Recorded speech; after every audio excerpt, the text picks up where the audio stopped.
I'm Michael. I'm one of our directors and animators, and I'm going to walk you through our Pepsi video. For the Pepsi spec we recently shared, our goal was to showcase some of our at-home capabilities. For the surface color, we sampled a picture from Pepsi's website to pull a hex number. I then ran the hex number through an online color search engine that shows the hex against samples of available paint colors. In this instance, Brilliant Blue and Big Country Blue are the closest, but Big Country had a little more vibrancy, so I got that in a flat base.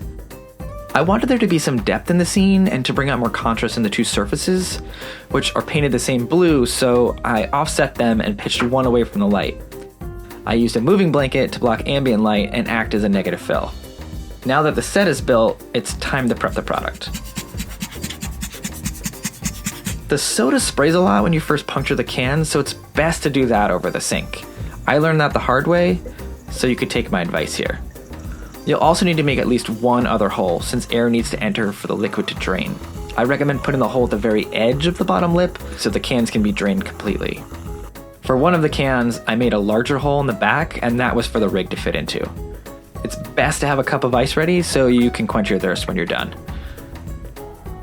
For the stop motion sequence, a rig was used to articulate the can's movement in the air. Because stop motion utilizes still frames, we're able to use one still from the video to create the photography section and then showcase our ability to retouch. For this particular image, we combined multiple shots of the can to create the final comp. For the live action portion, we were really inspired by Steve Geralt and The Garage, and we wanted to do some practical engineering to move the cans out of the way. I did this with fishing line and thumbtacks, and I won't go into all the details here, but once I determined the final camera position, I moved the thumbtacks controlling each can until there was just the right amount of tension on the lines.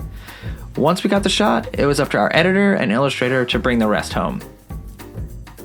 We looked at 3 versions of the final character, and the team unanimously agreed that the first one was the one we wanted to go with.